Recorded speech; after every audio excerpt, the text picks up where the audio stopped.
दोस्तों, मैं हूं राजू सोनी बालाजी स्टडी क्लासेस से। आज आप लोगों को पढ़ाऊंगा भारत का अफवाह तंत्र। अफवाह तंत्र मतलब भारत का जो अफवाह तंत्र है, जो भारत है हमारा, वो नदियों का देश कहा जाता है। यहाँ की जो भारत का आर्थिक विकास है हमारा नदियों के द्वारा होता है। क्यों? क्योंकि नदियों के द्वारा कृषि की जाती है और कृषि से ही भारत के आर्थिक योगदान दिया जाता है। तो पहला देखते हैं ये भारत का अफवाह तंत्र। भारत में 4 ऐसे छोटी बड़ी नदियां हैं जिन्हें 23 वृहद एवं 200 लघु स्तरीय नदी द्रोणियों में विभाजित किया गया है। ठीक है, क्वेश्चन ये है कि भारत में लगभग कितनी नदियां हैं? तो लगभग 4000 से भी अधिक नदियां हैं।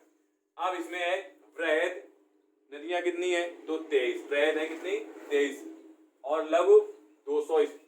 देखो 23 और 200 में विभाजित किया गया इनको, वृहद और लघु स्तरीय नदियों में। अब आइए देखते हैं आगे। भारतीय नदियों का विभाजन किसके आधार पर? उद्गम एवं प्रकृति के आधार पर। तो उद्गम एवं प्रकृति के आधार पर देखते हैं। देखो उद्गम मतलब कहां से हमारी नदियां निकली हुई हैं, और प्रकृति मतलब किस तरह से निकली हुई। तो उद्गम पहला देख लीजिए। पहला है हिमालयी नदियां, दूसरा है हमारी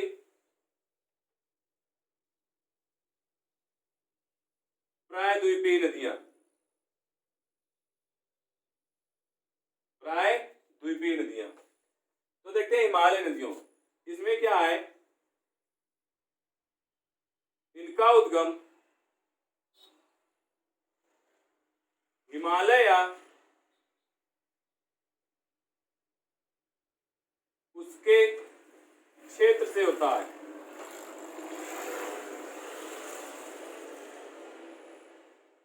मतलब जो हिमालय नदियां हैं वो हमारी हिमालय या उसके क्षेत्र से निकलती हैं, जहां से उनका उद्गम होता है। उद्गम मतलब निकलती है वहां से। प्रायद्वीपीय नदियां देखते हैं, इनका उद्गम प्रायद्वीप मतलब मैदान, पठार और झीलों से होता है।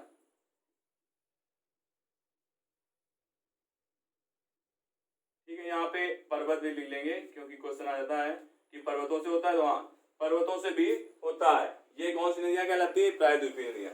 अब देखिए हिमालय नदियां कौन सी हैं? तो जानते हैं, जैसे सबसे बड़ी नदी है सिंधु नदी। ठीक है, दूसरी हमारी है ब्रह्मपुत्र नदी, और तीसरी है हमारी गंगा नदी, यमुना नदी आदि। मतलब और भी नदियां हैं जिनका उद्गम कहां से होता है? हिमालय या उसके क्षेत्र से होता है। तो सिंधु, ब्रह्मपुत्र, गंगा, यमुना और आदि नदियां हैं जिनका उद्गम कहां से होता है? हिमालय क्षेत्र से। क्यों? क्योंकि हिमालय के क्षेत्र से निकलती हैं। सिंधु और ब्रह्मपुत्र कहां निकलती है? ये निकलती है हमारी तिब्बत के मानसरोवर से। और गंगा नदी गंगोत्री से, यमुना नदी बंदरपूंछ उत्तराखंड से, दोनों उत्तराखंड से निकलती है। अब आइए प्रायद्वीपीय नदियां देखते हैं। इनका उद्गम प्रायद्वीप मैदान, पठार, पर्वत एवं झीलों से होता है। तो कौन सी होती है? जैसे कि नर्मदा,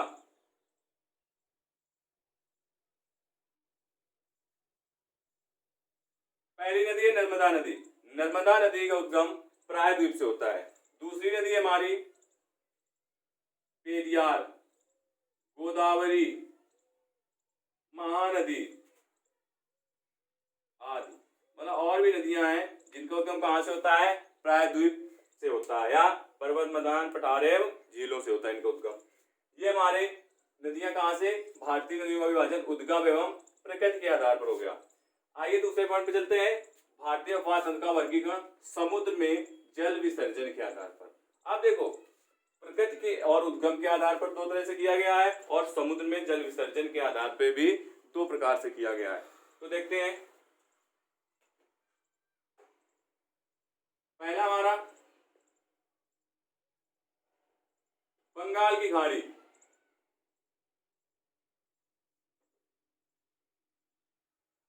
दूसरा है हमारा सागर।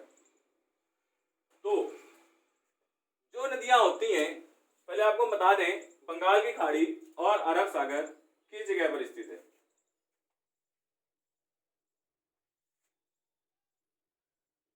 अरब सागर और बंगाल खाड़ी, देखो अरब सागर और बंगाल की खाड़ी पहले स्थित जान लेते हैं। जैसे मान लो हमारा ये भारत है, ठीक है, ये भारत के किस जगह का हिस्सा है, ठीक है, तो ये स्थिति कौन सी है?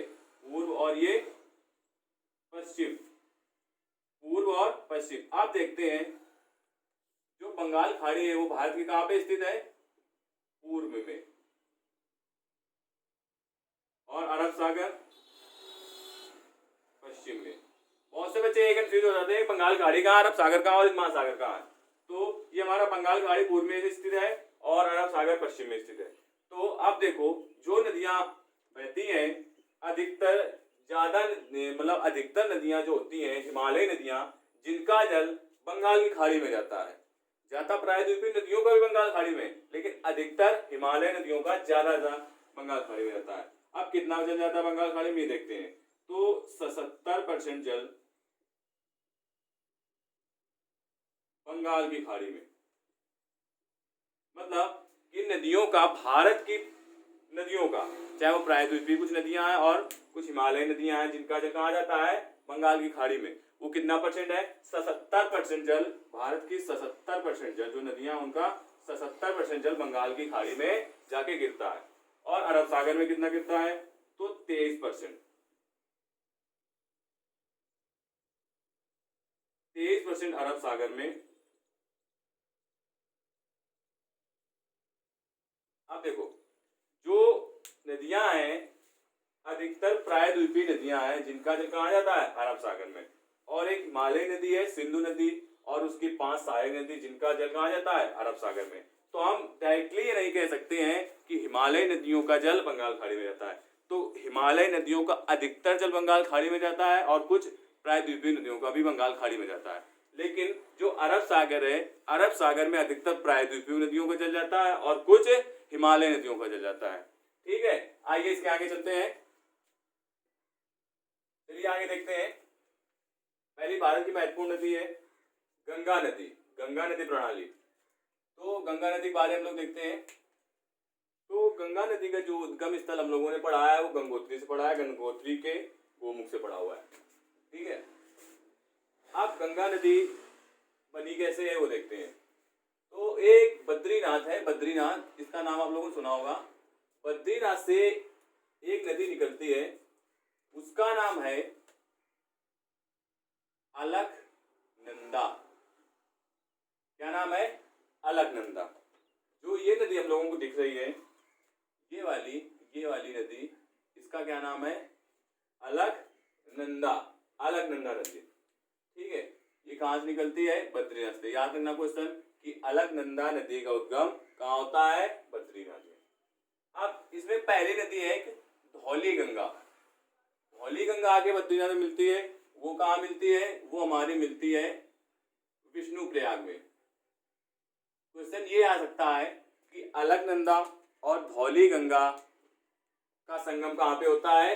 तो विष्णु प्रयाग में। और दूसरी नदी बद्रीनाथ में मिलती है, उसका नाम है नंदाकिनी नदी। याद रखना, नंदाकिनी नदी और मंदाकिनी नदी दोनों अलग अलग हैं। तो नंदाकिनी नदी कहाँ मिलती है? नंद प्रयाग, नंद प्रयाग में। नंदाकिनी नदी मिलती है हमारी नंद प्रयाग में। तीसरी नदी इसमें मिलती है किसमें? अलकनंदा नदी में, उसका नाम है पिंडार नदी। अब पिंडार नदी कहाँ मिलती है? ये मिलती है कर्णप्रयाग में, कर्णप्रयाग। ठीक है, हमारा बद्रीनाथ की जो 3 सहायक नदियां, धौली गंगा, नंदाकिनी और पिंडार नदी, इन तीनों के संगम लिख है। बद्रीनाथ से धौली गंगा कहाँ मिलती है? विष्णु प्रयाग में। अलकनंदा से नंदाकिनी नदी कहाँ मिलती है? नंद प्रयाग में। और अलकनंदा से तीसरी नदी पिंडार नदी कहाँ मिलती है? तो वो है कर्णप्रयाग में।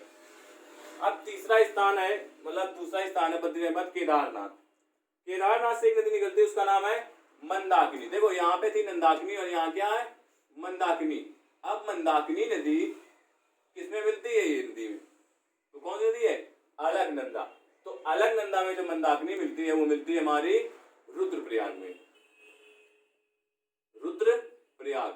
याद रखना क्वेश्चन कि अलकनंदा और मंदाकिनी नदी का संगम कहाँ पे होता है, तो आंसर है रुद्रप्रयाग।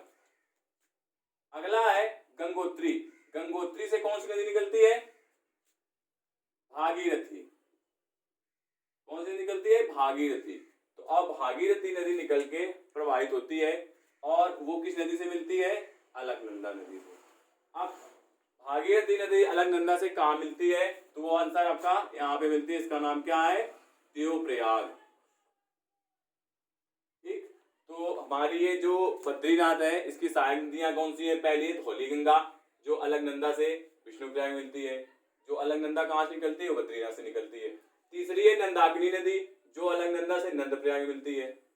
तीसरी है पिंडार नदी जो कर्णप्रयाग में अलकनंदा से मिल जाती है। और चौथी है मंदाकिनी नदी जो केदारनाथ से निकलती है और रुद्रप्रयाग में कहाँ मिलती है, मंदाकिनी नदी किससे मिलती है, अलकनंदा नदी से। चौथी नदी अगली नदी है भागीरथी जो गंगोत्री से निकलती है और देवप्रयाग में अलकनंदा नदी से मिल जाती है। अब इसके बाद यहाँ से जब दोनों नदियां मिल जाती हैं, इधर से कौन सी, इधर से भागीरथी और इधर से अलकनंदा, तो ये इन दोनों का संगम कहाँ पे मिलता है, देवप्रयाग। अब ये दोनों जो नदी की संयुक्त धारा जो प्रवाहित होती है वो क्या कहलाती है, तो वो कहलाती है हमारी गंगा। अब यहां से ये नदी का नाम बना गंगा नदी। ठीक है, अब गंगा नदी सबसे पहले आई ऋषिकेश में, मतलब सबसे पहले इसने पहाड़ों पर प्रवेश किया। ऋषिकेश कहाँ है, पहाड़ के ऊपर बसा हुआ है, पहाड़ों पर आया। फिर इसके बाद हरिद्वार में गंगा नदी है, हरिद्वार में प्रवेश किया। अब हरिद्वार की खास बात यह है कि मैदानी भाग में प्रवेश, मैदानी भाग में प्रवेश, मतलब क्वेश्चन ये आ जाए कि गंगा नदी मैदान में किस जगह प्रवेश करती है, तो हरिद्वार में। हरिद्वार के बाद बिजनौर, बिजनौर के बाद नरौरा, फर्रुखाबाद। ये देखो, ये इसलिए बता रहे हैं कि क्वेश्चन आ सकता है क्वेश्चन। क्या आता है क्वेश्चन, क्वेश्चन ये आता है कि निम्न में से कौन सा नगर गंगा नदी के किनारे स्थित है। तो ये जो मैंने दिख रहा है अगर ये सभी गंगा नदी किनारे स्थित वो आपको हम बता रहे हैं। तो नरौरा है, फर्रुखाबाद है, कन्नौज है, कानपुर है। अब देखो यहाँ तक हम लोग कन्नौज, तो कन्नौज में एक नदी मिलती है गंगा से, वो गंगा की सहायक नदी, उसका क्या नाम है, रामगंगा। रामगंगा नदी है जो कन्नौज में गंगा से मिलती है। इसके बाद वो आगे चलती है कानपुर, कानपुर के बाद फतेहपुर, फतेहपुर के बाद प्रयागराज। अब देखो जब ये गंगा नदी प्रयागराज में आ जाती है तो इससे एक नदी मिलती है, उसका नाम है यमुना नदी। यमुना नदी एक क्या है, गंगा की एक सबसे बड़ी सहायक नदी है और ये कहाँ मिलती है, प्रयागराज में। अब यमुना नदी देखते हैं, यमुना नदी कहाँ निकलती है, यमुनोत्री के बंदर पूंछ से, बंदर पूंछ नामक स्थान से निकलती है। अब ये आती है उत्तर प्रदेश में, कहाँ पे, ये उत्तराखंड से निकलती, कहाँ निकलती है, उत्तराखंड से। ठीक है, यमुनोत्री कहाँ है, उत्तराखंड में, बंदर पूंछ उत्तराखंड में, कहाँ से निकलती है, और यहाँ से उत्तर प्रदेश में आती है गौतम बुद्ध नगर। तो जब गौतम बुद्ध में आती है सबसे पहले इसकी एक सहायक नदी हिंडन नदी। हिंडन नदी किसमें मिलती है, यमुना नदी में। क्वेश्चन ये आ सकता है कि हिंडन नदी यमुना नदी में किस जगह पे मिलती है, तो किस जगह पे मिलती है, गौतम बुद्ध नगर, उत्तर प्रदेश में। ठीक है, इसके बाद आगे चलती है कौन सी, यमुना नदी चलती है आगे। पहले से मिलती है सिंध नदी, पहले से मिलती है चंबल नदी, किससे, यमुना नदी से पहले मिलती है चंबल नदी। उसके बाद दूसरी सहायक है सिंध नदी, तीसरी है बेतवा नदी और चौथी है केन नदी। ये सभी क्या है, यमुना की सहायक नदियां हैं। पहली है चंबल, सिंध, बेतवा, केन, ये चार, और एक हिंडन नदी। 5 नदी यमुना से मिल जाती है। ये मेन नदियां, मेन सहायक नदियां, इसलिए हमें 5 नदियों के नाम बताएं, क्योंकि जब यमुना नदी प्रणाली पढ़ाएंगे तो यमुना की और भी सहायक नदियां हैं वो आपको बता देंगे। तो 5 सहायक नदियां इसमें मिलती है, किसमें, यमुना नदी में। और आगे चलती है यमुना बन के चलती, इसका नाम नहीं चेंज होता है, तो यमुना चलती है और प्रयागराज में मिल जाती है। ये स्थान क्या कहलाता है, संगम, और है कहाँ ये, प्रयागराज में। ये नदी और किसका संगम, गंगा और यमुना का संगम कहलाता है। इसके बाद ये आगे चलती है मिर्जापुर में आती है गंगा नदी। अब देखो जब प्रयागराज में मिलती है तो फिर इसका नाम नहीं चेंज होता, प्रयागराज से गंगा के नाम से ये चलती है, याद रखना। इसके बाद ये आगे चलती आती है मिर्जापुर क्षेत्र में। मिर्जापुर के बाद वाराणसी पहुंचती है, वाराणसी के बाद गाजीपुर। अब गाजीपुर में इसकी भी एक सहायक नदी है, गाजीपुर में एक नदी आके मिलती है गंगा से, उसका क्या नाम है? उसका नाम है गोमती नदी। जो गोमती नदी, क्वेश्चन यहाँ से आ सकता है कि गोमती नदी गंगा में कहाँ से मिलती है, तो कहाँ पे मिलती है, किस स्थान पे? गाजीपुर में। ठीक है, या क्वेश्चन इस तरह आ सकता है कि निम्न में से कौन सी गंगा नदी में मिलती है। ऑप्शन होंगे आपके पास 4, एक ऑप्शन होगा नहीं वाला। ठीक है, जैसे मान लो ऑप्शन है निम्न में से कौन सी नदी गंगा में मिलती है। ऑप्शन है सिंध, बेतवा, केन, गोमती और हिंडन। तो कौन सी नदी मिलती है? गोमती नदी। आगे चलते हैं छपरा। छपरा आ गया, छपरा में एक नदी भी मिलती है फिर गंगा से, उसका नाम क्या है? घाघरा नदी। घाघरा नदी का संगम किस नदी से होता है? तो गंगा नदी से। ये कहाँ पे मिलती है घाघरा नदी? तो छपरा नामक स्थान पे घाघरा नदी गंगा से मिल जाती है। फिर ये आगे चलती है, पहुंचती है पटना। पटना, पटना मतलब बिहार की राजधानी क्या है? पटना। ये पहुंच गई बिहार की राजधानी पटना में। ठीक है, पटना में पहुंचती है जब, तो यहाँ पे भी इसकी एक सहायक नदी मिलती है, उसका क्या नाम है? सोन नदी। देखो, एक क्वेश्चन यहाँ पे नोट करने वाला है, जो गंगा नदी हमारी आ रही है, ठीक, कहाँ से? ऋषिकेश से, और मैदानी भाग में हरिद्वार में प्रवेश किया इसने। तो इसके बाद चलती आई पहली नदी मिली रामगंगा कन्नौज में। अब क्वेश्चन ये है कि रामगंगा नदी जो कन्नौज में मिली गंगा से, वो किस ओर से मिली? बाईं ओर से कि दाईं ओर से? तो कन्नौज में मिली वो बाईं ओर से। फिर आगे चलती हुई आ रही है, फिर आगे गोमती नदी, ये भी बाईं ओर से मिली, घाघरा नदी ये भी बाईं ओर से मिली, लेकिन फिर यहाँ पे एक सोन नदी है जो ये आके गंगा मिली पटना से, लेकिन ये बाईं ओर से नहीं मिली। तो कहां से मिली? गंगा में दाईं ओर से। सोन नदी कहां से मिली गंगा में? दाईं ओर से। क्वेश्चन देखो, फिर यहाँ पे एक क्वेश्चन बना कि सोन नदी गंगा में किस ओर से आके मिलती है? आंसर है बाएं, दाएं, ऊपर, नीचे, मतलब नीचे से आती है ना, तो बाएं दाएं होगा, इनमें से कोई नहीं, या पूर्व या पश्चिम। तो कहां से मिलती है? आके गंगा में दाईं ओर से मिलती है। या क्वेश्चन फिर यहाँ से चेंज हो जाएगा कि निम्न में से कौन सी नदी दाहिनी और गंगा से आके मिलती है? तो 4 नदी आपके पास बाएं वाले होंगे और एक दाहिनी वाला होगा। आइए आगे चलते हैं, दाएं वाला का हाजीपुर।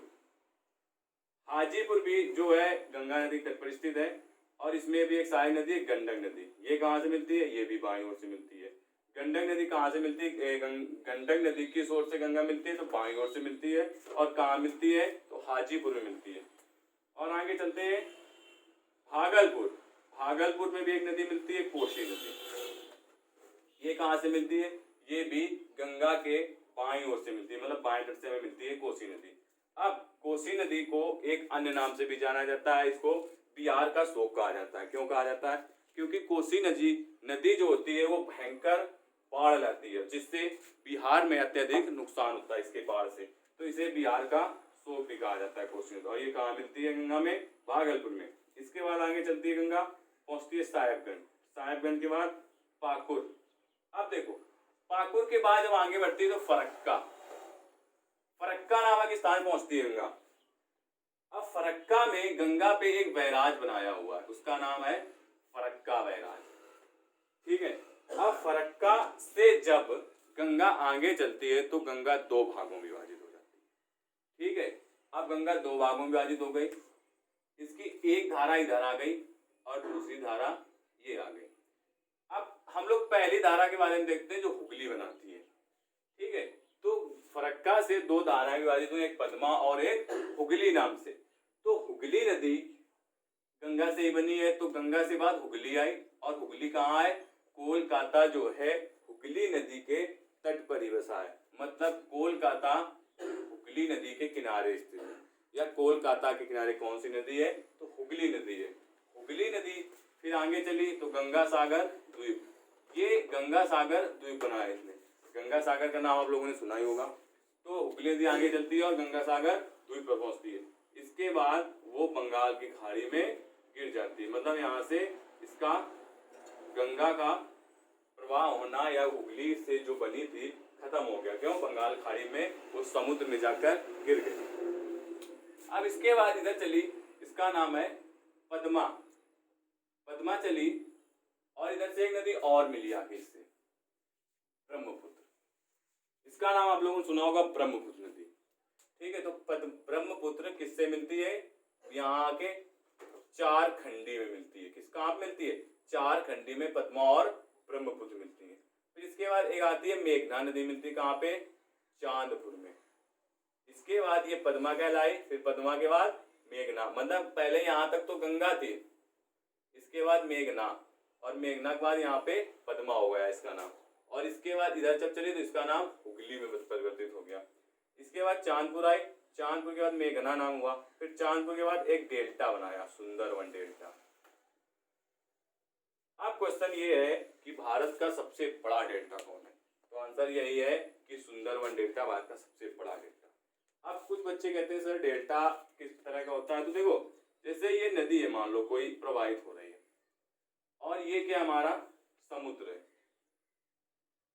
अगर ये नदी यहां तक आई और इसके बाद समुद्र में जाने से पहले इस तरह से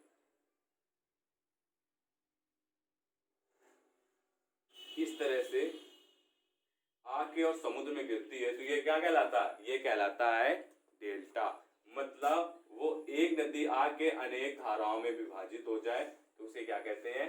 डेल्टा। तो सुंदरवन डेल्टा कहाँ है? बंगाल, पश्चिम बंगाल। अब इसके बाद कुछ और भी इसके पॉइंट है जिसके गंगा नदी के, हमें आशा है कि ये आपको जो स्ट्रक्चर है ये समझ में आया होगा।